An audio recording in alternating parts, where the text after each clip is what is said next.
amekuja ametengeneza kambi katika nchi za Kiarabu. Wewe unawezaje kumchukua adui kumweka ndani? Nyoka ni nyoka, hata awe na sura vipi, hata awe ana upendo vipi, hata aongee vipi Kiswahili, nyoka ni nyoka. Kwa kitendo cha kuwachukua Marekani na kuweka katika kambi zenu katika nchi za Kiarabu, Waarabu Waislamu wanakaulia wanasema al-Islam kun Islam, Muislamu ndugu yake Muislamu, al-Islamu dinul haq, na Uislamu ndio dini ya haki. Sasa inakuwaje wewe umchukue mtu ambaye sio Muislamu na ni adui wa milele unakuja kumweka chini pale?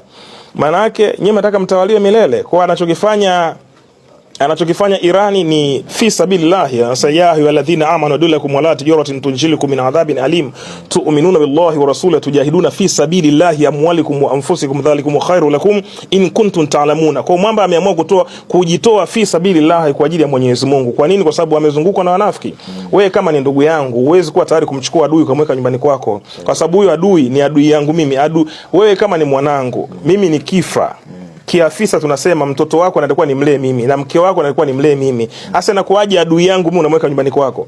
Kwa ndicho kinachotokea kwa Irani. Kwa Irani pale analipiza kisasi kwa kila mmoja aliyemficha adui, chochote kitakachotokea.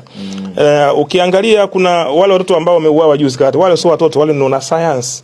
Kwa hiyo vita ya Irani na Umoja wa Ulaya ndio iko hivyo. Sawa sawa. Na kinachopambaniwa pale kinapambaniwa pale, hawataki watu wasimame kwa miguu yao. Na dunia leo iko hivyo. Tunakutoboa macho afu tunakupa miwani na fimbo.